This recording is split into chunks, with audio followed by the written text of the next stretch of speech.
The streets of Jerusalem ran red with blood in the year 1099. The First Crusade had reached its climax, Christian knights breaking through the city walls after a grueling siege, their swords glinting in the sun as they carved a path toward what they called liberation. This moment is etched into history as a holy war, a clash of faiths, but what if that's only half the story? Behind the banners of crosses and cries of divine mission, whispers of something darker lingered, ambitions that had little to do with salvation. Imagine the Crusades not as a Chinese letter spiritual struggle, but as a chessboard where power, gold, and personal vendettas moved the pieces. Why did kings and nobles really rally thousands to march across continents? What debts were paid, what fortunes made in the shadow of the cross? The truth is, history seldom fits into neat moral boxes. While faith undoubtedly fueled many who took up arms, the Crusades were also a playground for hidden agendas. Popes sought to unite a fractured Europe under their authority. Merchants eyed lucrative trade routes now controlled by rival empires. Younger sons of nobles left with no inheritance saw a chance to carve out kingdoms of their own. Even the Byzantine Emperor Alexios Komnenos, who first called for Western aid against the Turks, had his own cunning plan to use the Crusaders as a shield while he reclaimed lost territory. Every player had a motive, and none were quite what they seemed. So let's pull back the veil. Over the next minutes, we'll trace the fingerprints left behind, documents buried in Vatican archives, accounts from disillusioned knights, even financial ledgers that reveal a startling truth. The Crusades were as much about earthly power as heavenly reward. From the political machinations behind the preaching to the shocking luxuries smuggled home in the name of God, we're diving deep into the shadows of these so-called holy wars. Because history isn't just about what's written in the textbooks, it's about the secrets still waiting to be uncovered. And trust me, by the end of this journey, you'll never see the Crusades the same way again. The official story of the Crusades begins with a single, electrifying speech. In the year 1095, Pope Urban Roman II stood before a crowd in Clermont, France, and painted a picture so vivid it set all of Europe ablaze. He spoke of Jerusalem holy streets defiled by infidels, Christian pilgrims harassed, sacred sites in chains. His words weren't just a call to arms, they were a spiritual detonator. God wills it became the battle cry echoing across kingdoms. But what made this message so potent? Because it wasn't just about swords and sieges, it was about salvation. Urban offered something priceless, indulgences. Fight for the cross, he promised, and your sins would be washed clean. For peasants and princes alike, that guarantee was irresistible. Imagine the weight of medieval life, disease, famine, the constant fear of damnation, and suddenly, here was a golden ticket to heaven. Yet behind this spiritual rallying cry, the mechanics of mobilization were strikingly practical. Urban's speech was less a spontaneous sermon than a masterclass in political theater. The crowd didn't just hear his words, they saw the spectacle, bishops weeping, nobles dropping to their knees. And then came the rumors, carefully seeded, tales of Turks desecrating altars, mutilating priests, atrocities that may have been exaggerated or even invented. Fear and faith are a potent mix, but the real genius was in the logistics. Pilgrimages to Jerusalem had been forbidden by the Seljuk Turks, cutting off a vital tradition and a lucrative flow of donations to churches. Urban wasn't just saving souls, he was reclaiming revenue. The masses, though, needed no ledger to fuel their fervor. For the poor, the crusade was a chance to escape grinding poverty or serfdom. For knights, it was a way to channel violent energy into something sanctified. Entire villages marched east, not just with weapons, but with a desperate, radiant hope. They stitched crosses onto their tunics, believing divinity marched with them. Yet for all the genuine devotion, the church's hand was ever present. Letters from bishops urged recruitment. Priests preached that killing infidels wasn't just permitted, it was holy. The official narrative was flawless, a righteous war, divinely ordained. But scratch that surface and you'll find the fingerprints of something far more calculating. Because when thousands are willing to die for an idea, the real question isn't just what they believed, but who stood to gain from their belief. While the masses marched east with crosses on their backs, dreaming of salvation, the men pulling the strings had far more earthly concerns. Take Bohemond of Taranto, a Norman warlord whose ambitions were carved not in piety but in conquest. His family had spent decades battling the Byzantine Empire. Now, suddenly, he was answering their call for aid. Hardly, Bohemond saw the crusade for what it was, a golden opportunity. With his homeland in southern Italy offering little room for expansion, the East promised fertile lands and crownless kingdoms up for grabs. He didn't just join the crusade, he hijacked it. When Antioch fell after a brutal siege, Bohemond didn't hand it back to the Byzantines as promised. He kept it, declaring himself prince of a new realm. This wasn't holy war, it was a land grab with a papal blessing. And then there was Emperor Alexios Komnenos, the Byzantine ruler whose cry for help had set the crusade in motion. His plea to Pope Urban wasn't born of desperation but strategy. For years, Turkish advances had chipped away at Byzantine territory. Alexios knew he couldn't reclaim it alone, but a flood of armed Westerners could serve as his personal shock troops. He demanded oaths of loyalty from Crusader leaders, swearing they'd return conquered lands to him. Yet when Antioch and Jerusalem fell, the Crusaders conveniently forgot those vows. Alexios, ever the tactician, had miscalculated. He'd unleashed forces he couldn't control, trading one threat for another. Behind these power plays, money flowed like hidden rivers. Italian merchant cities, Venice, Genoa, Pisa smelled profit in the chaos. They bankrolled Crusader fleets not out of devotion, but for exclusive trade rights in Levantine ports. Even the church's indulgences had a financial edge. Crusaders often sold their properties to monasteries before leaving, funneling wealth back into ecclesiastical coffers. The Holy War was bankrolled by cold, hard coin. So when we peel back the layers, the First Crusade looks less like a unified campaign and more like a collision of greed and glory. Every player wore the cross, but few fought for it alone. The peasants might have believed they were storming heaven's gates, but the men leading them were playing a very different game. While knights and nobles fought for glory on the battlefield, the real puppet masters of the Crusades often sat in gilded counting houses hundreds of miles away. The Italian merchant cities Venice, Genoa, Pisa weren't just passive observers, they were architects. These maritime powers didn't care about holy relics or sacred soil. Their god was commerce, and the Crusades presented an unprecedented opportunity. Imagine the scene: European armies desperate for ships, supplies, and siege weapons, while Italian merchants held the keys to it all. They didn't just sell goods, they sold dominance. Take Venice, the serpent of the Adriatic. When the Fourth Crusade stalled in 1202 for lack of funds, the Doge Enrico Dandolo made an offer no one could refuse. Venice would build an entire fleet for a price, but the Crusaders couldn't pay. So Dandolo, with a smile sharper than a scimitar, proposed an alternative: sack the Christian city of Zara to settle the debt.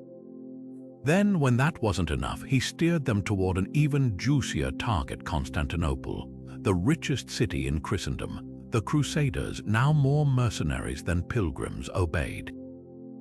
They tore through the city in 1204, looting sacred artifacts, melting down bronze statues for coin, even installing a puppet emperor, the Venetians. They walked away with 3/8 of the city, including prime docks and tax rights. The Fourth Crusade never reached Jerusalem. It didn't need to. For Venice, Constantinople was the prize. Genoa and Pisa played the same game, just with subtler knives. They financed Crusader armies in exchange for trade monopolies in Levantine ports.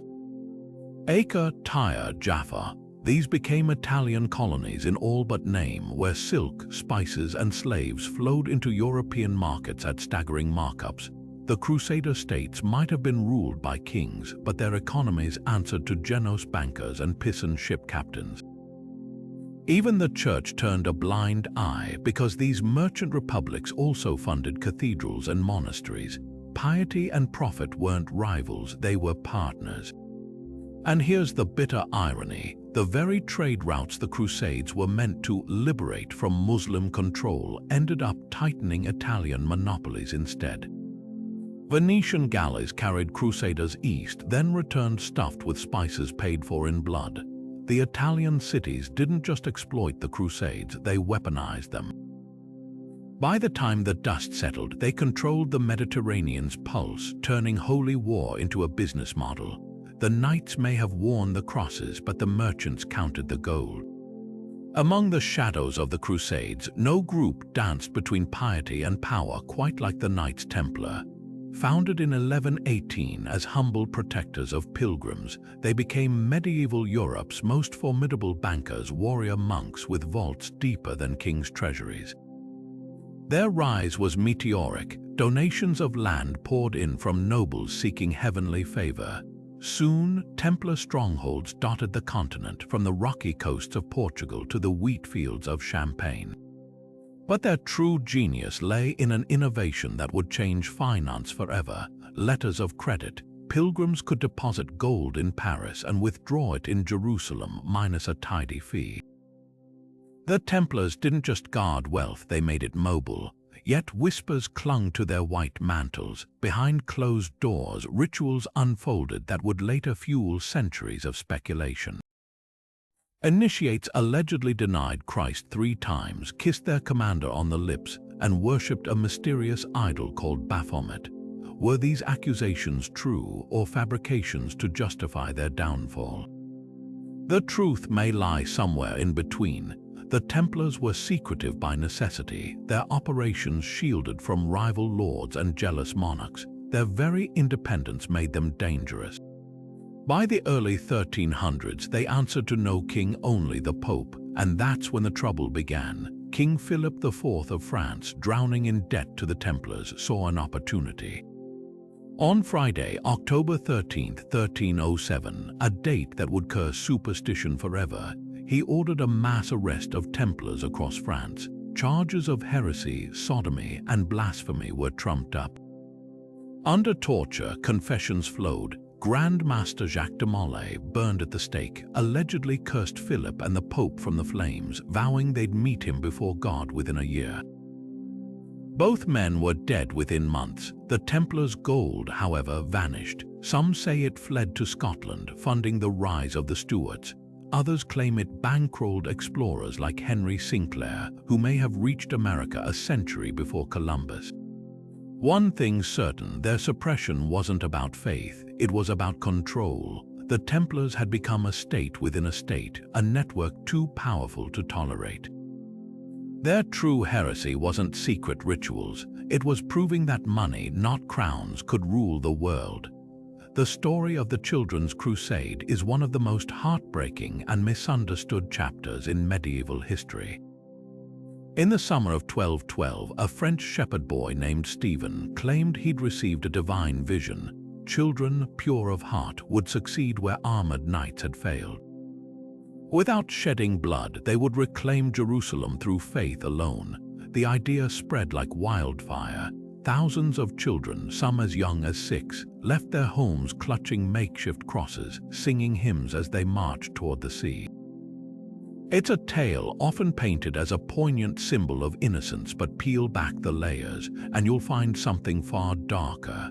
Behind this mass movement of young idealists lurked figures with far less holy motives. Chroniclers of the time describe charismatic preachers who fanned the flames, urging parents to surrender their children as living offerings. These weren't just spiritual guides, they were opportunists. Some demanded families hand over their savings to protect the young pilgrims. Others promised miracles, that the Mediterranean would part like the Red Sea, letting the children walk dry-shod to the Holy Land. But when they reached the coast, the water remained stubbornly unyielding. That's when the merchants stepped in. Two Sicilian slave traders, Hugh the Iron and William the Pig, saw profit in desperation. They offered free passage on their ships only to sail the children not to Jerusalem, but to the auction blocks of North Africa and Egypt. Few ever returned. Some were sold to Muslim households as servants, others vanished into the galleys or brothels. The tragedy wasn't just the betrayal, it was how easily faith had been twisted into a commodity. These children weren't martyrs, they were merchandise. Even the church, which later romanticized the crusade as a testament to childlike piety, knew the truth. Letters between bishops reveal hushed debates about whether to suppress the story or spin it. In the end, they chose legend over accountability. The myth of the Children's Crusade endured precisely because it was useful, a tool to inspire devotion while obscuring the greed that fueled it.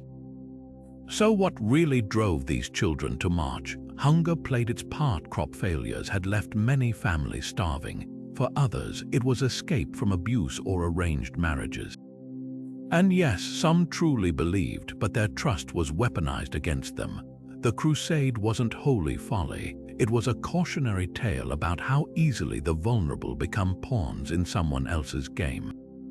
The sea never parted, the miracles never came, only the slavers kept their promises. The Fourth Crusade was supposed to be a glorious march to reclaim Jerusalem, but instead it became history's most infamous detour. By the time the dust settled, the Crusaders hadn't even reached the Holy Land. Instead, they'd sacked the greatest Christian city in the world, Constantinople. How did a holy war turn into a siege against fellow believers? The answer lies in a web of broken promises, Venetian greed, and a debt that could only be paid in blood. It started with a simple problem: money. In 1202, the Crusaders gathered in Venice, ready to sail for Egypt, the first step toward Jerusalem. But the Venetians, masters of maritime commerce, had other plans. Doge Enrico Dandolo, a blind old man with the cunning of a fox, had built an entire fleet for the Crusaders for a price of 85,000 silver marks. When the Crusaders couldn't pay, Dandolo offered a solution: work off the debt by helping Venice reclaim the rebellious city of Zara. Never mind that Zara was Christian, it was a Venetian rival, and that was enough. The Crusaders, desperate and cornered, obeyed. They bombarded Zara's walls, ignoring the frantic letters from Pope Innocent III forbidding the attack. The moment those siege engines fired, the Fourth Crusade ceased to be holy.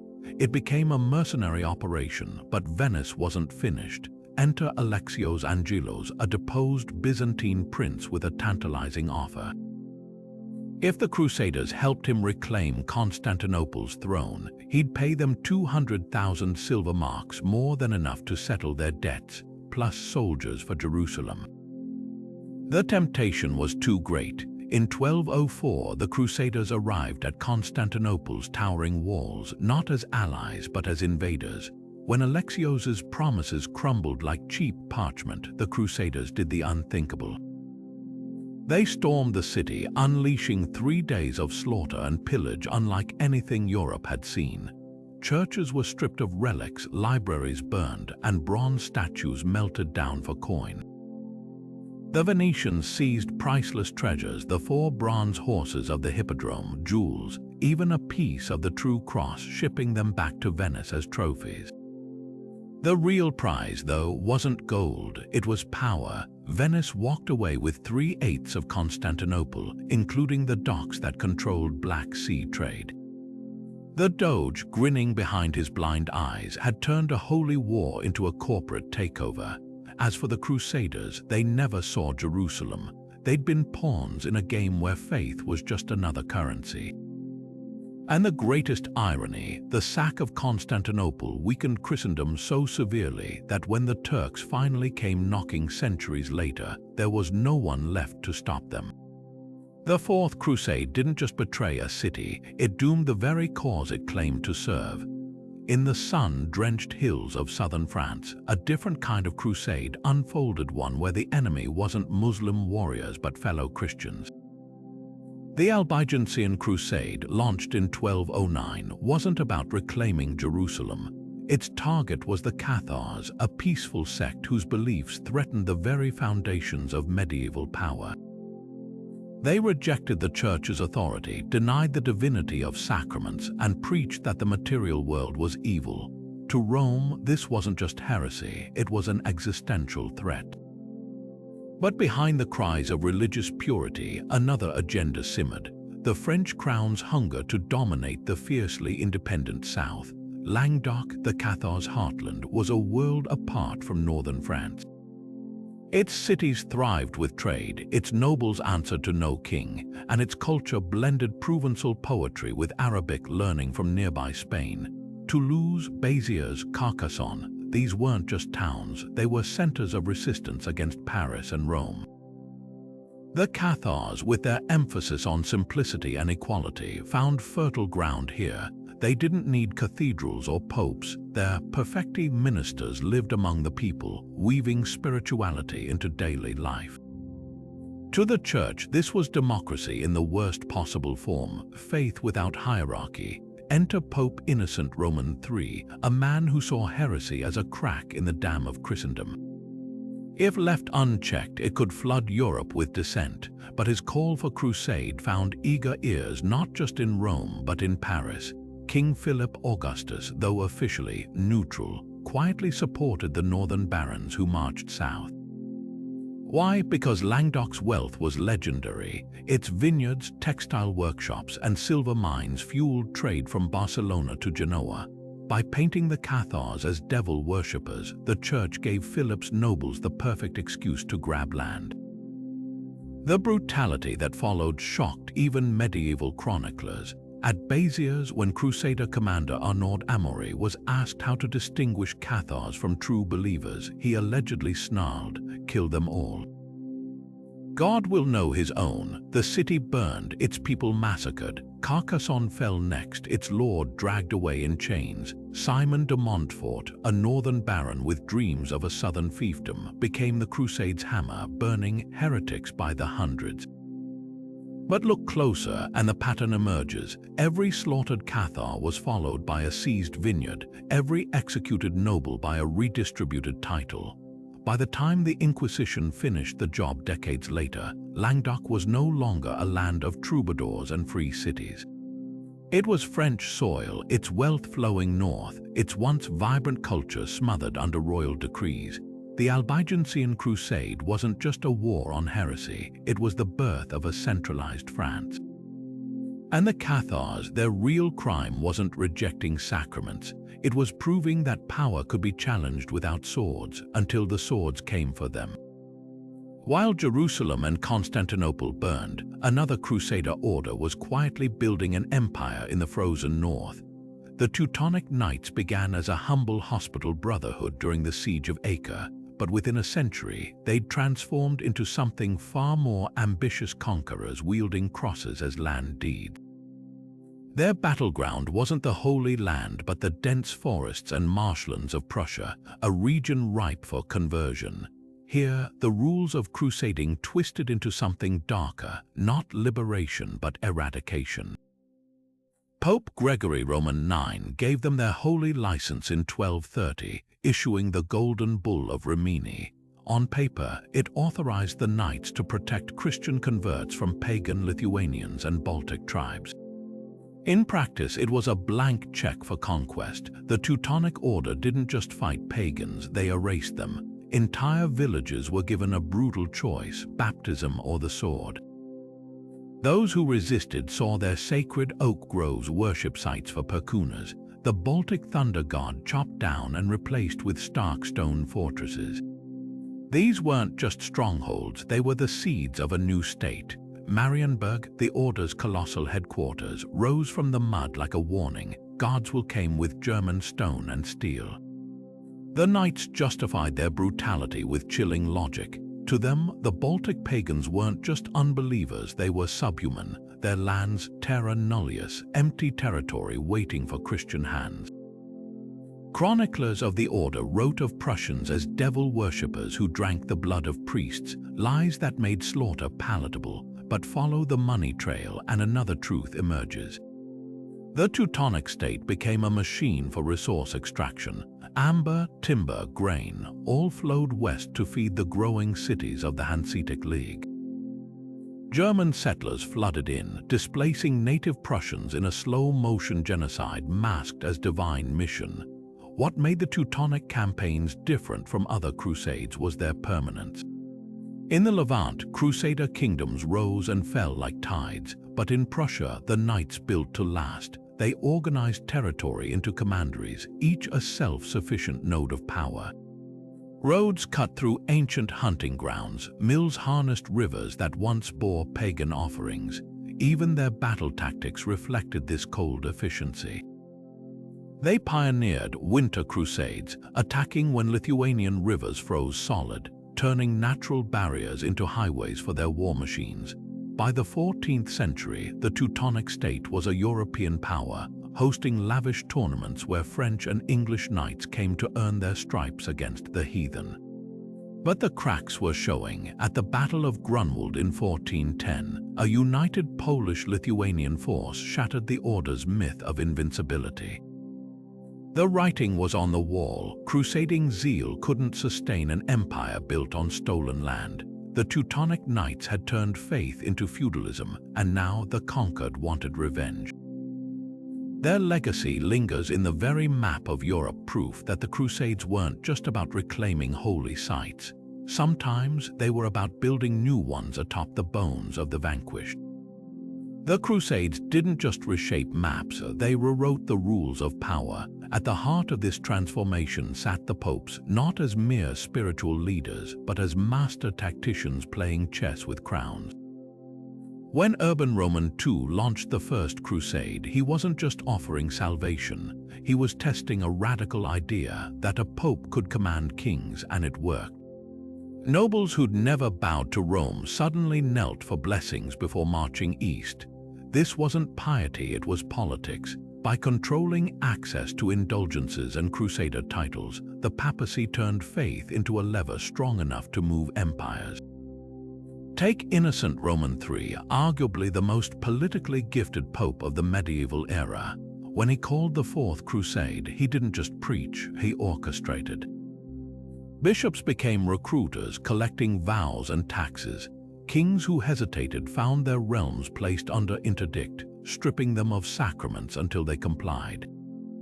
The message was clear: resistance meant spiritual exile, but the real power lay in money flows. Crusaders needed papal approval to sell church lands or levy taxes for their expeditions.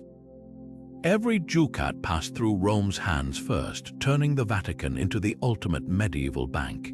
Even failed crusaders like Frederick Roman II, excommunicated for delaying his campaign, learned the price of defiance. His kingdom was placed under a crusade of its own, with rival nobles invited to carve it up in the name of holy war. The genius of this system was its flexibility. Popes could reward loyalty, like when Honorius Roman III granted Bohemond Roman IV of Antioch control of the Armenian Church in exchange for military support. But they could also punish. When the Duke of Austria clashed with Rome, his right to appoint bishops and collect their taxes was stripped overnight. Crusading vows became bargaining chips in power struggles far from Jerusalem. England's King John, locked in battle with his barons, was encouraged to take the cross in 1215, a move that forced his nobles to pause their rebellion lest they seem unholy. The cross wasn't just a symbol, it was a straitjacket stitched with golden thread. Yet the papacy's greatest trick was making monarchs dependent on its blessing. Only a pope could anoint a crusade as legitimate, turning mercenary raids into sacred wars. This let Rome pick winners in conflicts across Europe, from Iberia's Reconquista to the Teutonic Knights' Baltic campaigns. When two rulers clashed, the one holding Rome's favor could suddenly brand their enemy a heretic and pour Crusader reinforcements onto the battlefield. The Albigensian Crusade proved how deadly this weapon could be, with French nobles wiping out rivals under the banner of fighting heresy. By the 13th century, the system had grown so entrenched that popes began issuing crusader bulls like royal decrees ordering not just wars, but economic blockades against cities that defied them. Venice learned this the hard way after the sack of Constantinople, when an angry, innocent Roman III banned all trade with the Republic until they paid reparations. Even the mighty Templars, with all their wealth, couldn't escape the trap. Their downfall came not because of heresy, but because they'd become too independent a financial network outside papal control. The irony, this web of control eventually strangled its creators. As popes grew bolder, selling indulgences to fund ever more dubious crusades, resentment simmered. By the time Martin Luther nailed his protests to a church door in 1517, Europe was ripe for rebellion. The Crusades had given popes unimaginable power, but in the end, that very power planted the seeds of the Reformation. Because absolute authority, whether spiritual or temporal, always breeds its own undoing. By the mid-13th century, the Crusader states were clinging to survival, outmanned, outgunned, and surrounded by enemies. But in an astonishing twist, salvation seemed to arrive from the unlikeliest of places, the steppes of Central Asia. The Mongols, those legendary horsemen who'd carved an empire from China to the edges of Europe, were now knocking on Islam's eastern door. And in a move that would have scandalized the church just decades earlier, Crusader lords began sending secret envoys to negotiate with these so-called barbarians. This wasn't about shared faith, it was pure, ruthless strategy. The first overtures came from Bohemond VI of Antioch, a prince desperate enough to gamble on an alliance with non-Christians. His correspondence with the Mongol general Kitbuka reads like something from a spy thriller: coded messages, midnight meetings in the Syrian desert, and promises of mutual destruction for their common foe, the Mamluks of Egypt. Kitbuka, a Nestorian Christian serving under the Mongol Khan Hulagu, lent the partnership a thin veneer of religious cover. But make no mistake, this was realpolitik in its rawest form. The Mongols saw the Crusader ports as vital supply hubs for their campaigns. The Crusaders saw Mongol armies as a wrecking ball to smash Mamluk power. Even the Armenian kingdom of Cilicia, a Christian state in Anatolia, played both sides. King Hethum I traveled all the way to Karakorum to swear fealty to the great Khan monk, returning with pledges of military support. The Armenians weren't naive. They knew the Mongols had razed Baghdad and massacred its caliph. But with the Mamluks threatening their borders, they calculated that survival outweighed old grudges. The high point of this unholy alliance came in 1260, when Mongol Crusader forces combined to crush Aleppo and Damascus. For a fleeting moment, it seemed Jerusalem might be reclaimed not by pious knights but through cold-blooded calculus. Then disaster struck. Hulagu withdrew most of his troops after Mong's death, leaving Kitbuka with a skeleton force. The Mamluks pounced at Ain Jalut in 1260, annihilating the Mongols, and with them any hope of saving the Crusader states. What's fascinating isn't just that these negotiations happened, but how they were buried by history. The church scrubbed records of Crusaders breaking bread with pagans. Later chroniclers painted the Mongols as inhuman hordes, ignoring years of diplomacy, because the truth undermined the myth that the Crusades were ever purely about faith. When survival was at stake, even holy warriors knew sometimes the enemy of your enemy is your best chance, even if that enemy rides under the banner of Genghis Khan. The war cries of the Spanish Reconquista echoed with the language of holy war calls to reclaim Iberia from Muslim rule. But peel back the veneer of religious fervor, and you'll find a machine fueled by something far more tangible: greed. For centuries, Christian kingdoms like Castile and Aragon didn't just fight for crosses and cathedrals, they fought for fertile valleys, silver mines, and control of the Mediterranean's richest trade routes. The fall of Toledo in 1085 wasn't just a military victory, it was a corporate takeover. the city's vast libraries, its workshops producing damask silk and Toledo steel, its irrigation systems turning deserts into orchards, all fell into Christian hands overnight. And this was no accident. The pattern repeated with chilling precision. After capturing a city, Christian kings would issue repartimento decrees, legal blueprints for redistributing Muslim lands to loyal nobles and military orders. Take Seville, seized in 1248. King Ferdinand III didn't just expel its Muslim population, he carved the city into lots for his knights, merchants, and bishops. The mosque cathedral of Cordoba, with its forest of jeweled arches, became a trophy of conquest. Even the agricultural heartlands were parceled out, with Christian settlers inheriting the sophisticated acequias, water channels Muslim engineers had built over centuries.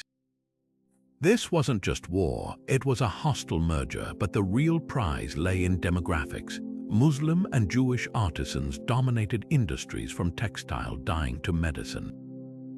Rather than purge these infidels, shrewd Christian rulers imposed special taxes, the parias, letting them stay for a price. In Valencia, Muslim farmers paid triple taxes to work lands their families had tilled for generations. Their forced labor funded cathedrals like Burgos, where gold leaf glowed over altars built with confiscated wealth. The church called it divine justice, accountants called it profit. The Reconquista's economic engine reached its peak with the infamous Alhambra Decree of 1492. While history remembers it for expelling Jews, the fine print reveals a land grab of staggering scale. Properties abandoned by fleeing families reverted to the crown, then sold to fund Columbus's voyages. Even the ships carrying exiles weren't free. Many were leased by the same merchants bankrolling the Inquisition. Every tear shed on those docks flowed into royal coffers. So when we study battles like Los Navas de Tolosa, we're not just looking at clashes of faith. We're witnessing the birth of modern capitalism, where holy war became a license for asset stripping, and salvation was measured in silver maravedis. The Reconquista didn't just shape Spain's borders, it built the economic DNA of an empire that would soon straddle the globe. All under the banner of a cross, beneath the grand narrative of holy war, the Crusades offered something far more personal, a chance to settle scores with impunity. Take Raymond of Toulouse and Bohemond of Taranto, two lords who spent more time sabotaging each other than fighting Muslims.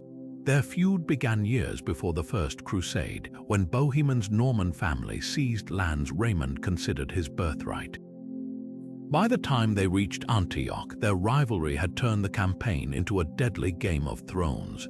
When Raymond's forces captured a key bridge, Bohemond raced ahead to claim the city's citadel for himself, then barred Raymond's troops from entering.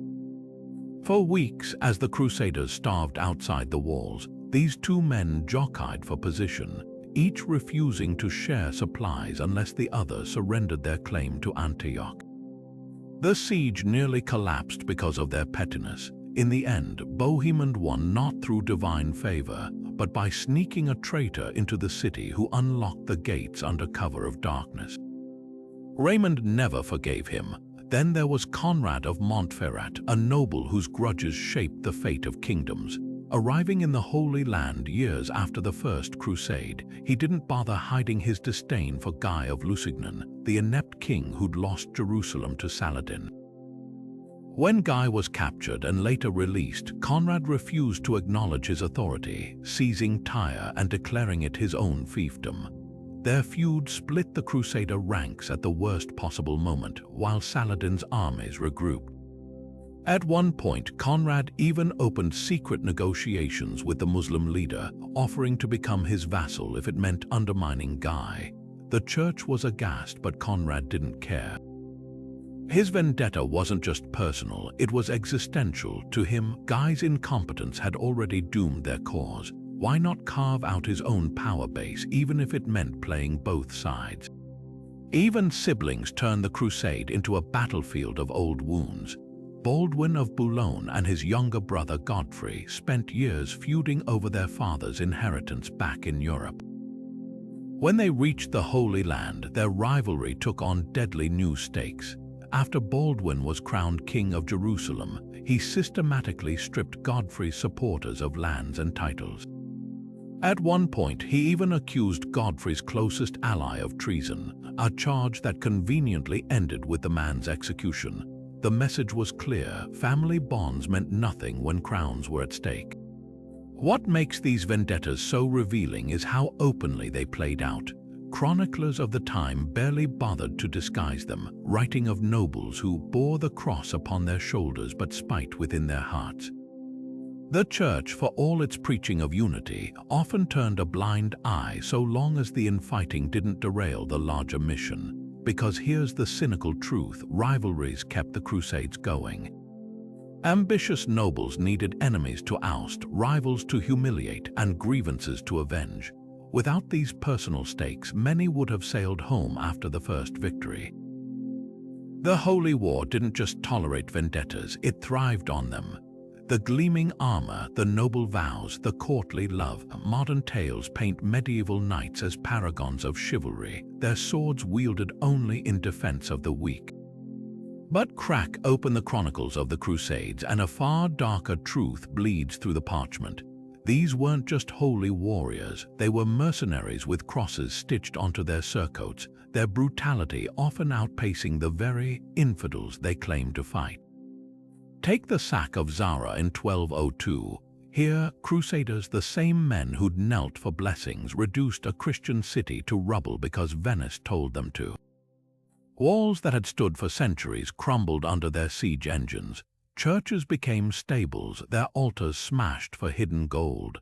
When the citizens begged for mercy, clinging to crucifixes to prove their faith, the knights simply laughed. One chronicler wrote of Crusaders tossing babies into burning buildings, joking that the infants were heretics who wouldn't live long anyway. So much for protecting the innocent.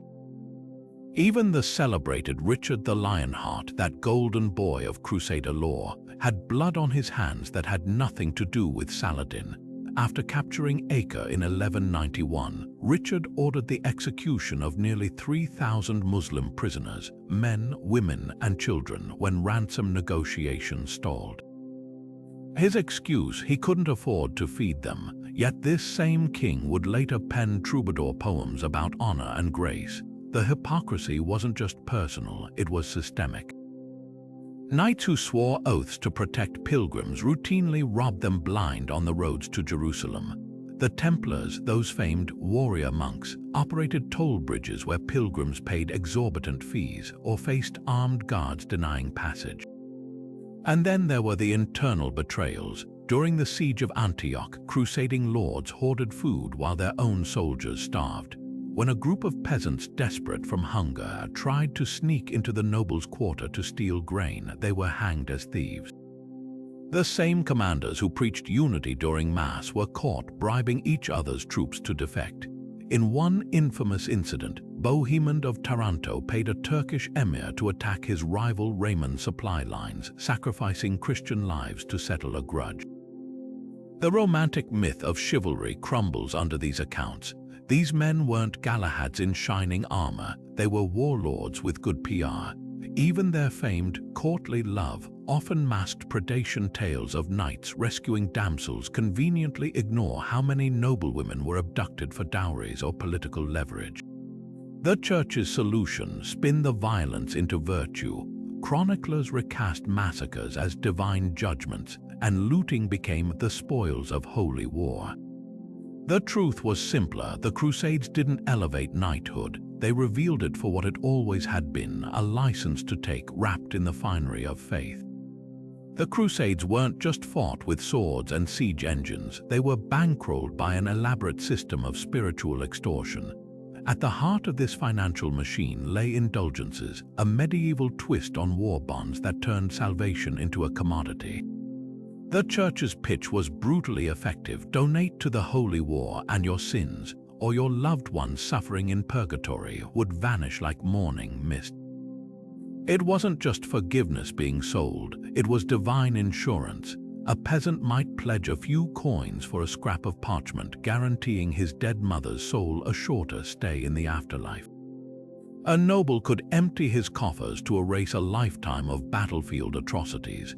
The price varied by sin and social rank, with bishops acting as celestial accountants, tallying debts against heavenly credits. But the real innovation was scale. In 1215, the Lateran Council declared indulgences universal, valid across all Christendom, effectively creating the first transnational war funding scheme.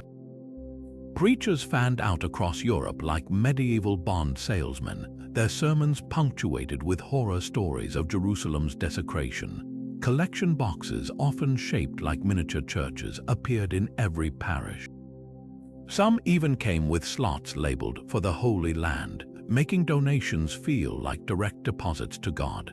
The money flowed straight into papal coffers, where it was laundered through monastic banks before financing ships, mercenaries, and siege weapons. Kings soon realized they could exploit this system too. When Louis IX of France needed funds for his disastrous Seventh Crusade, he didn't just tax his nobles, he strong-armed the church into letting him collect indulgence revenues directly. In England, Henry III imposed a Saladin tithe, a 10% levy on all movable property, enforced by excommunication for non-payers. The message was clear: piety wasn't optional. Refusing to fund the Crusades wasn't just disloyal, it was heresy. Yet the darkest alchemy was how these funds were spent. Records from the Vatican archives reveal gold meant for bread in Acre buying silks for cardinals instead. A Genos ledger from 1251 shows Crusader tithes paying for a bishop's pearl-encrusted mitre, justified as necessary for inspiring the faithful. The disconnect between rhetoric and reality grew so stark that by the late 13th century, satirists wrote of pardoners hawking indulgences from brothels, their scrolls promising absolution for coin. What began as a spiritual incentive had morphed into a shadow economy, one where faith was collateral and forgiveness had an interest rate. When Martin Luther later raged against indulgence sales, he wasn't just protesting theology. He was exposing a centuries-old scam that had built castles on both sides of the Mediterranean, all funded by the fears of the desperate.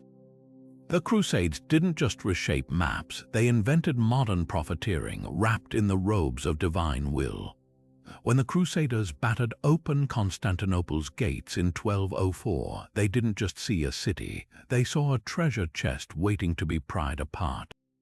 Among the gold and silks, the most coveted prizes weren't coins but relics, fragments of saints' bones, splinters of the true cross, even vials of the Virgin Mary's milk. These weren't mere trinkets. In medieval Europe, they were power. A single holy artifact could transform a minor chapel into a pilgrimage destination, flooding local lords with tolls, donations, and prestige. The Venetians knew this better than anyone. When Doge Enrico Dandolo ordered his men to loot the Church of the Holy Apostles, they didn't just take jewels, they dismantled the very sanctity of Byzantium, shipping the bones of Saints Mark, Andrew, and Luke back to Venice. Overnight, the Republic became a spiritual powerhouse, its new relics drawing pilgrims and their purses like moths to a flame. But the real game wasn't just theft, it was storytelling. Relics needed provenance, and the Crusaders were master fabricators. Take the Shroud of Turin, which mysteriously appeared in Europe shortly after the sack of Constantinople. Though its origins were dubious, French bishops crafted an elaborate tale about knights rescuing it from infidels. Suddenly, a disputed cloth became Christ's own burial shroud and a magnet for royal patronage. Kings competed to house it, knowing pilgrims would follow. Philip IV of France even used it as collateral for loans, proving holiness had a credit score.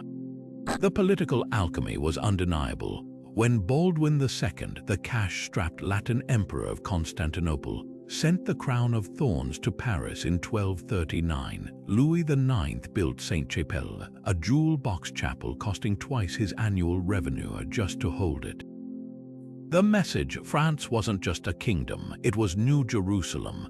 Meanwhile, Frederick II, the excommunicated Holy Roman Emperor, hoarded relics like bargaining chips, displaying them to prove he was holier than the Pope who damned him.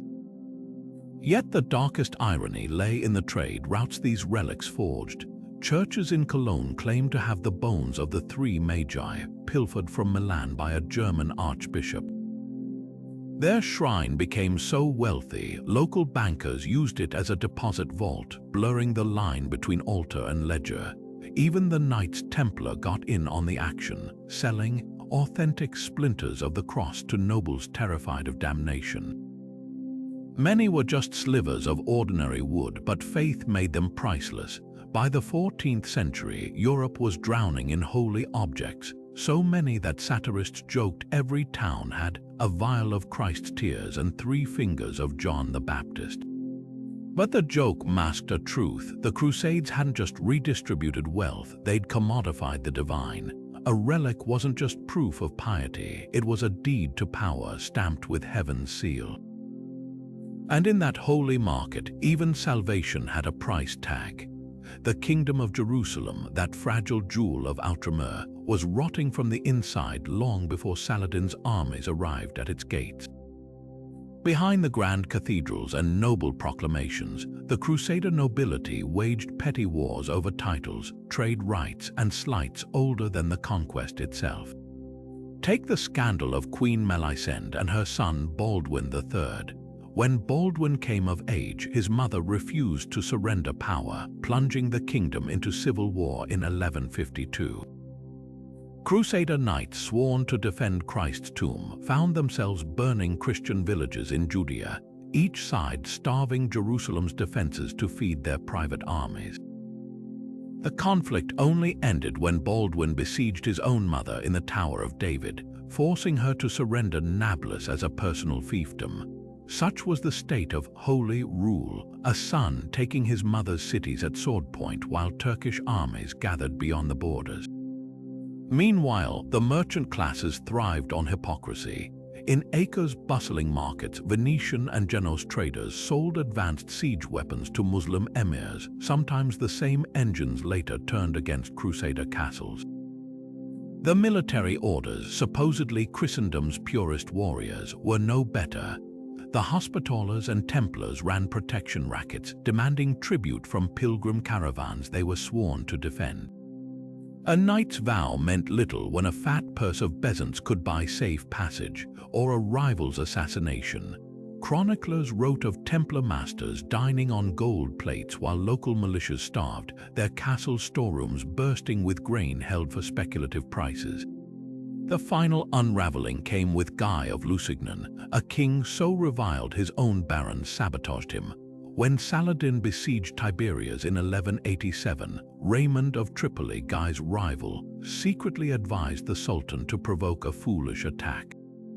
The plan worked perfectly. Against all military logic, Guy marched the Crusader army into the waterless hills of Hattin, where Saladin's forces encircled them like wolves.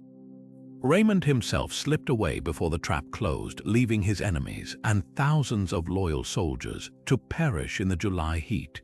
The true cross, Christendom's holiest relic, fell into Muslim hands that day, not because of divine judgment, but because a handful of nobles valued grudges more than kingdoms. By the time Saladin reached Jerusalem's walls in 1187, the city was already lost not to siege engines but to the rot of its own rulers. The treasury stood empty, looted by fleeing officials. The cisterns were dry, their maintenance funds pocketed years earlier. Even the walls crumbled where repair budgets had vanished into noble coffers. When defenders scrambled to melt church silver for coins to hire mercenaries, they found most altars already stripped bare. The Crusader states didn't fall because Islam was stronger. They fell because their lords forgot why they'd come too busy carving up a kingdom to notice they were eating it alive. High in the mountains of Syria, a shadowy sect wielded a weapon far deadlier than any sword fear. The Nizari Ismailis, known to their enemies as the Assassins, didn't field armies or storm castles. Their power lay in whispers, in the glint of a dagger appearing from nowhere, in the chilling certainty that no one, not kings, not emirs, not even Crusader lords, was beyond their reach. While Crusaders and Saracens clashed on open battlefields, the assassins played a different game. Their Grand Master, the enigmatic Old Man of the Mountain, ruled from the impregnable fortress of Alamat, where recruits underwent a sinister initiation. Fed hashish, or so the legends claimed, and shown visions of paradise, these young men awoke convinced their master held the keys to heaven, and that murder was the price of entry. The assassin's true genius wasn't just in killing, it was in timing. When Conrad of Montferrat, the would-be king of Jerusalem, stood on the brink of uniting the Crusader factions in 1192, two assassins disguised as Christian monks stabbed him to death in Tyre's streets. The murder sent shockwaves through Outremer. Conrad had been a linchpin, his death shattered fragile alliances, leaving the Crusader states vulnerable to Saladin's forces. But here's the twist. Whispers swirled that Richard the Lionheart had paid the assassins to remove his rival. No proof ever surfaced, but the damage was done. The mere suspicion fractured trust among the Crusaders, proving the assassins didn't need to side with Muslims or Christians, they thrived on chaos itself. Even Saladin, the great unifier of Islam, wasn't immune. Twice, assassin blades nearly found his heart. The first attempt came as he besieged Aleppo, when a knife-wielding fanatic lunged at him in his own tent. Saladin survived, but the message was clear: no one was invincible. Terrified, he later negotiated a tense truce with the assassins, paying them tribute to spare his life. It was a staggering concession the Sultan, who defied Crusader armies, brought to his knees by a handful of stealthy killers. The assassins' most audacious move, though, was their double game with the Templars. Medieval chroniclers tell of secret meetings between hooded envoys at Crac des Chevaliers, where the two orders' supposedly mortal enemies exchanged intelligence. The Templars, pragmatic to their core, allegedly paid the assassins to eliminate Muslim leaders threatening their trade routes. In return, the assassins received gold and, crucially, safe passage through Templar-controlled land. These dealings were never officially acknowledged, of course, but when the Mongols finally crushed Alamat in 1256, they found letters hinting at alliances that would have scandalized both Rome and Mecca. What made the assassins so terrifying wasn't their brutality, it was their precision. They didn't slaughter villages or burn cities. They studied their targets for months, learning routines, weaknesses, even the layout of bedchambers. Then, at the perfect moment, they struck with theatrical flair, often in broad daylight, surrounded by witnesses, as if to prove escape was impossible.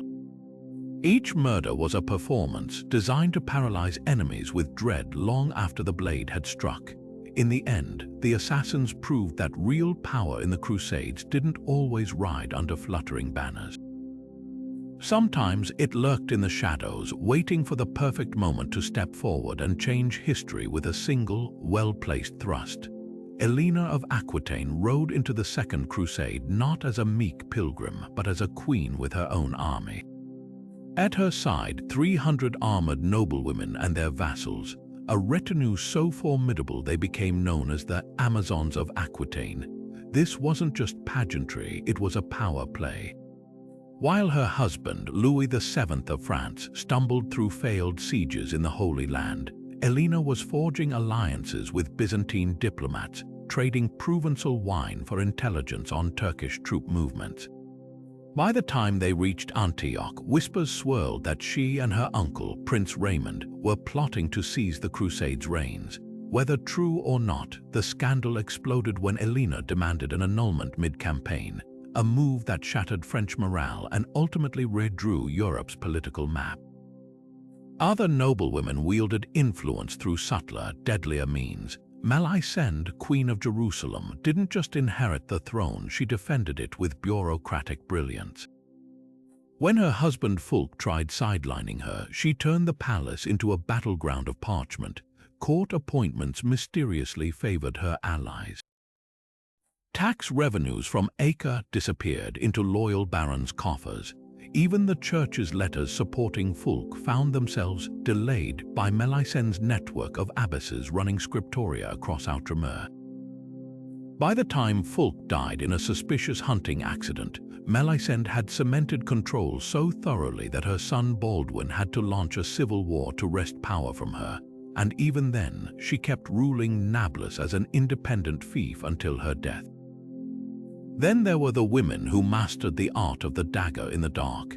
Isabella of Jerusalem changed husbands like chess pieces, Conrad of Montferrat 1 year, Henry of Champagne the next, each marriage brokered to shore up Crusader alliances. Her sister Maria conducted midnight meetings with assassin envoys, trading acres harbor rights for their promise to eliminate certain Templar rivals. These weren't desperate maneuvers, they were calculated strokes in a game where queens played for kingdoms while kings blundered into checkmate. Behind the scenes, widows and heiresses became linchpins of Crusader survival. When Bohemond III of Antioch was captured by Muslim forces, it was his mother Constance who raised the ransom not by taxing peasants, but by auctioning trade concessions to Venetian merchants. Sibylla of Armenia used her dowry lands to bankroll Armenian mercenaries, creating a private army that answered to her, not her ineffectual husband. Even Elena's granddaughter Blanche of Castile would later finance the Albigensian Crusade through her networks of Jewish moneylenders in Toulouse, proving that the real Holy War wasn't fought on battlefields but in ledgers and marriage contracts. The chroniclers of the time dismissed these women as pawns or temptresses, but the archives tell a different story. Between the lines of papal decrees and feudal oaths, you'll find the true architects of the Crusades, women who understood that while men fought for glory, real power flowed through bloodlines, vaults, and the silent turning of alliances. Their weapons weren't just crowns and daggers, but inheritance laws whispered to compliant bishops and coded letters tucked into pilgrims' robes. The Crusader states didn't just need knights to survive, they needed queens who could outthink the enemies their husbands couldn't outfight. The Second Crusade should have been a triumphant march of Christendom's might. Instead, it became a masterclass in disaster and an even greater lesson in historical spin. When King Louis VII of France and Emperor Conrad III of Germany led their armies to defeat outside Damascus in 1148, the collapse was spectacular. Worse, it was avoidable. The Crusaders had abandoned a working siege to chase rumors of easier targets, only to find themselves trapped in barren orchards, their water supplies cut, their ranks riddled with desertions. Yet if you read the official chronicles penned by monks like Odo of Duil, you'd think the failure was divine mystery, not human folly. The soil was cursed, the weather unnatural, the Muslims unnervingly cunning. Never mind that Damascus's ruler had secretly bribed the Crusader nobles to retreat, a fact buried in Arab chronicles but scrubbed from European accounts. Compare these sanitized versions with the furious letters of Elena of Aquitaine, who watched her husband Louis bungle troop deployments while his generals squabbled over loot that didn't exist. Or the diary of a German foot soldier, Welf the Thin, who wrote of noblemen selling expedition supplies to local merchants before they'd even reached Antioch. "We starved while our lords dined on spice-laced pheasant," he scrawled. And when the Saracens came, those same lords were first to flee. These truths didn't make it into the glowing biographies commissioned by Louis's court. Instead, scribes spun the debacle as a test of faith, a purification through suffering that would lead to greater victories. Never mind that Louis returned home with less than a tenth of his army, his treasury emptied and his reputation in tatters. The real cover-up, though, wasn't just about saving face, it was about profit. Behind the scenes, Templar bankers had loaned vast sums to fund the crusade, secured against future plunder. When Damascus yielded no treasure, the order faced ruin. So the chronicles performed financial alchemy, inflating the value of spiritual gains and pilgrim protections to justify the losses. A letter from Templar treasurer Everard Despars to Pope Eugene III even claimed the Crusades' true success lay in softening Muslim hearts for future negotiations, a laughable assertion given the massacres that followed. Yet this fiction allowed the order to restructure debts and keep lords indebted to them for decades. Even more damning are the contradictions in church records. Archbishop Henry of Mainz's official report praised Conrad's heroic stand at Dorylaeum, while a confidential memo between bishops admitted the emperor had actually abandoned his troops to save his own skin. The gulf between public myth and private admission reveals a pattern. Defeats weren't recorded, they were rewritten. By the time the Third Crusade launched, the lesson was clear. Failure wasn't failure if you controlled the story, and in that game, the victors weren't just those who won battles, but those who could make catastrophe sound like destiny. The Crusades didn't just reshape borders, they rerouted the lifeblood of medieval commerce, the Silk Road. For centuries, this sprawling network of caravan trails had funneled silks, spices, and jewels from China to Constantinople, where Byzantine merchants held a vice grip on trade. But when Crusader armies shattered that monopoly, a new breed of opportunists emerged: Italian city-states with galleys instead of camels and ledgers instead of lances. Venice, Genoa, and Pisa didn't just exploit the chaos, they engineered it. Take the sack of Constantinople in 1204. While knights looted relics, Venetian merchants were quietly mapping warehouses.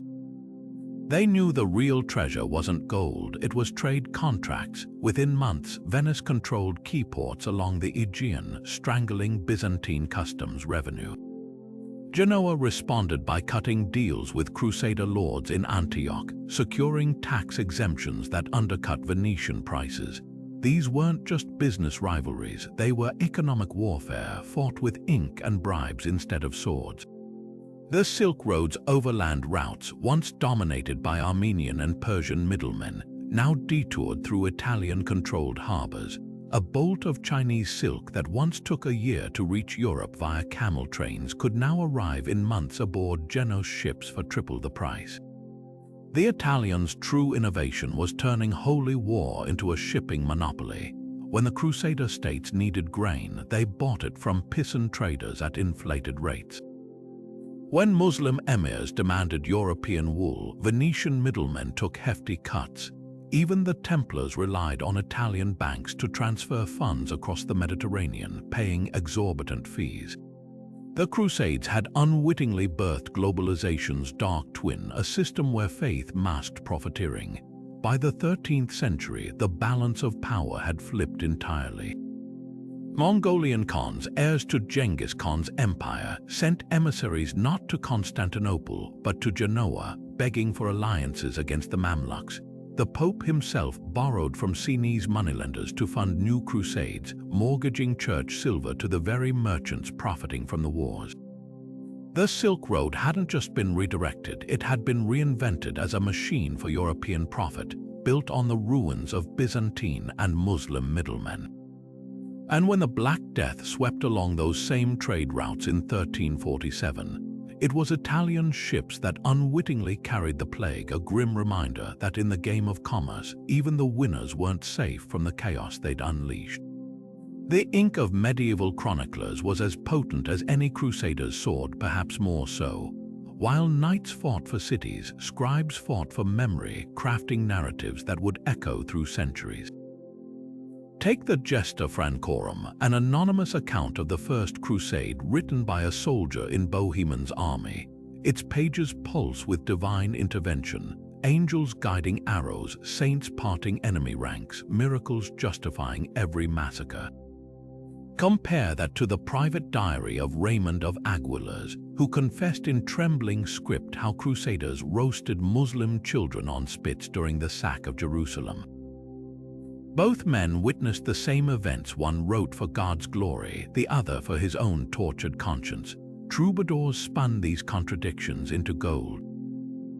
In courts from Aquitaine to Antioch, they sang of noble Roland figures dying for the cross, their voices weaving a tapestry of chivalry over the bloodstained truth.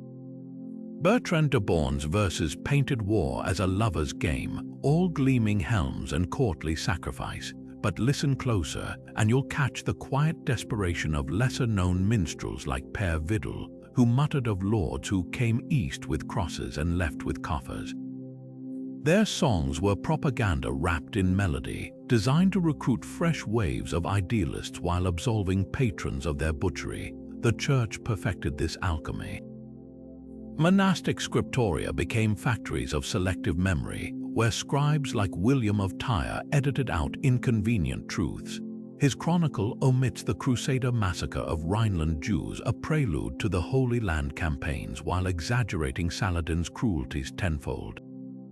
Even defeats were repackaged as moral victories. After the disaster at Hattin, papal letters claimed the fallen knights had been purified by martyrdom, transforming military incompetence into divine endorsement.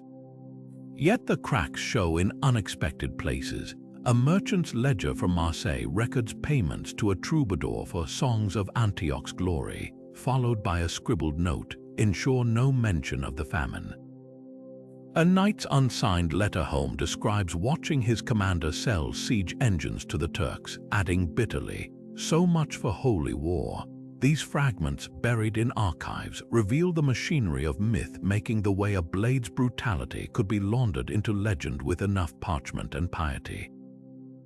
The greatest irony, many crusaders believed their own hype. Letters from ordinary soldiers describe dreams where saints promised them victory, visions shaped by the very tales they'd heard at campfires. Reality became what the chronicles said it was. When Saladin returned Jerusalem to Christian pilgrims after its capture, troubadours quickly recast it as a cunning trap rather than an act of mercy. Truth didn't matter, only the story, and in that alchemy of ink and blood, the Crusades became not just a clash of empires but a battle for the past itself. Behind the banners and battle cries, the Crusades hid a silent, creeping desperation, the slow suffocation of Europe's overworked land. By the 11th century, generations of intensive farming had stripped soils of their vitality, turning once fertile valleys into dust bowls. Food shortages sparked peasant revolts from Flanders to Lombardy, while noble estates saw their revenues shrink with each poor harvest. When Pope Urban II called for the First Crusade, he didn't just offer salvation. He presented an escape valve for societies teetering on the brink of ecological collapse. The timing was no accident. Medieval Europe was trapped in what today we'd call a Malthusian crisis. Too many mouths, too little arable land. In Normandy, chroniclers wrote of villages abandoned as topsoil blew away. In the Rhineland, families subdivided plots until a single acre might feed 5 households. Even monasteries, the agricultural powerhouses of the age, struggled to feed their flocks as crop yields plummeted. Then came the Crusades' siren song stories of the Levant's legendary fertility, where rivers ran thick with fish and orchards burst with figs and olives. To starving peasants, it sounded like the Garden of Eden itself. Nobles had their own reasons to covet distant fields. Primogeniture, the law granting all inheritance to the firstborn son, left younger brothers landless and hungry.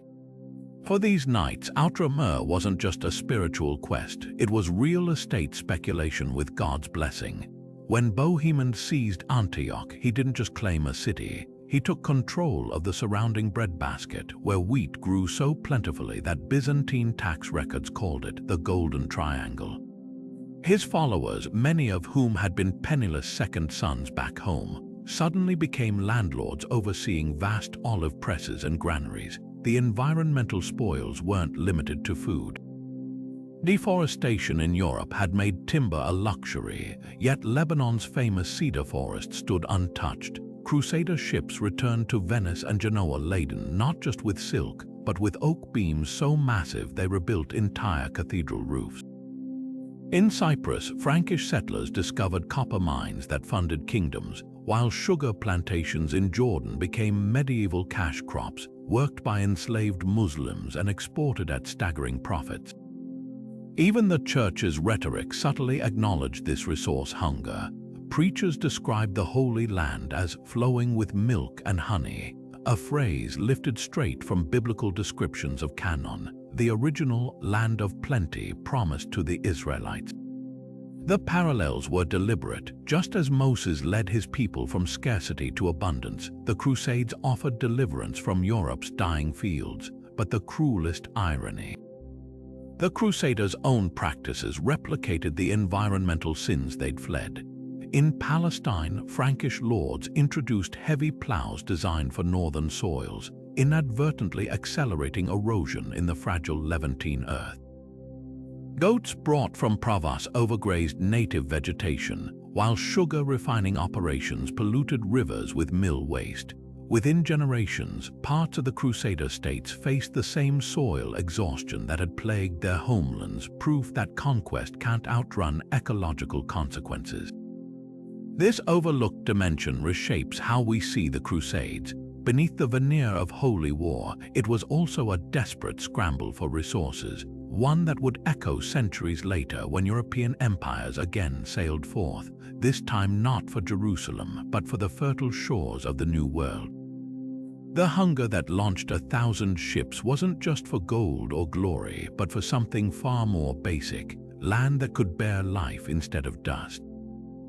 The Crusades didn't end with the fall of Acre in 1291. They left fingerprints on the world map that still smudge modern geopolitics. Beneath the rhetoric of holy war, those hidden agendas, land grabs, trade monopolies, dynastic feuds rewrote the rules of power in ways that echo today. Take the borders of the modern Middle East, where European powers like France and Britain carved spheres of influence after World War I. The Sykes-Picot Agreement, secretly negotiated in 1916, didn't just partition Ottoman lands, it mimicked the Crusader playbook, with oil replacing relics as the prize. Just as Venetian merchants once controlled Acre's docks, Shell and BP later dictated pipelines through artificial kingdoms like Iraq and Jordan. The masks had changed, but the game remained the same, noble causes draped over raw ambition. Even the language of intervention carries crusading DNA. When American presidents speak of spreading democracy, or Russian leaders justify invasions as protecting Orthodox brethren, they're wielding the same moral alchemy Pope Urban used to turn conquest into pilgrimage. The 21st century's forever wars in Afghanistan and Syria aren't fought with broadswords, but with predator drones and proxy armies, yet the script feels eerily familiar. Private military contractors mirror the Templars' blend of piety and profit, while today's arms dealers play the role of medieval Italian bankers, funding both sides under the table. Even the assassins have modern heirs, drone strikes that eliminate targets without declaration of war, leaving populations paralyzed by fear. Perhaps the most damning parallel lies in the economic undercurrents. Just as the Teutonic Knights disguised colonization as conversion, modern corporations reframe resource extraction as development. China's Belt and Road Initiative, with its ports and railways snaking through Africa and Asia, recalls the Italian monopoly on Crusader supply line. The difference, instead of indulgences, we have IMF loans, debt instruments that bind nations as tightly as any feudal oath. Even the environmental devastation repeats. The soil exhaustion that drove Europeans to crusade now manifests in water wars and climate refugees, with desperate populations again becoming pawns in power struggles they didn't create. Yet the greatest legacy isn't in maps or militaries, it's in the stories we tell ourselves. Modern propaganda, like medieval chronicles, still spins failures into moral victories. The disastrous Iraq War birthed narratives of spreading freedom, just as the catastrophic Fourth Crusade was rebranded a divine redirect toward Constantinople. The playbook endures because it works, cloaks self-interest in virtue, and even the conquered will sometimes thank you for their chains. What the Crusades truly bequeathed wasn't just castles or trade routes, but a blueprint for how to sell greed as glory. Every time a nation invades for humanitarian reasons while securing oil fields, or a corporation exploits sweatshops under banners of job creation, the ghost of Bohemond of Taranto smiles. Because the lesson of the Crusades was never about faith winning wars, it was about power winning stories, and in that arena the battle never really ended. So where does this leave our understanding of the Crusades? The truth is far messier than the tidy legends of holy knights and righteous conquests we've been sold. Behind every pitched battle and sacred vow lurked something darker: political scheming, financial desperation, and the raw hunger for power. Popes used holy war to consolidate authority. Merchant republics turned piety into profit margins. Nobles saw not salvation, but a chance to carve out kingdoms where they'd been left landless back home.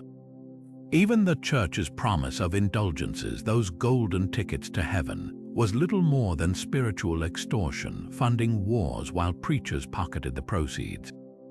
Think about the hypocrisy of the Fourth Crusade, where crusaders butchered fellow Christians in Constantinople because Venice demanded payment. Or the Albigensian Crusade, where French nobles massacred entire cities under the banner of fighting heresy, while quietly seizing vineyards and textile workshops. And let's not forget the Children's Crusade, a tragedy where faith was weaponized to lure the vulnerable into slavery. These weren't anomalies, they were the rule. The Crusades were never just about Jerusalem. They were about control over trade routes, over resources, over the very stories we tell ourselves about the past. History, as they say, is written by the victors, but peel back the parchment and you'll find the ink is often blood disguised as piety. The next time you hear a tale of noble knights on sacred missions, ask yourself, who stood to gain, whose pockets were lined, what debts were paid in the shadows of the cross? Because the most shocking revelation isn't that the Crusades had hidden agendas. It's that we ever believed they didn't. Now it's your turn. Which of these dark truths surprised you the most? The Templars' secret banking empire, the Italian merchants who hijacked entire wars for profit. Drop a comment below. Let's debate the real cost of holy war. And if this deep dive into history's hidden corners left you questioning everything, hit that like button and subscribe, because the past is never as simple as it seems, and the next revelation might just rewrite the story all over again.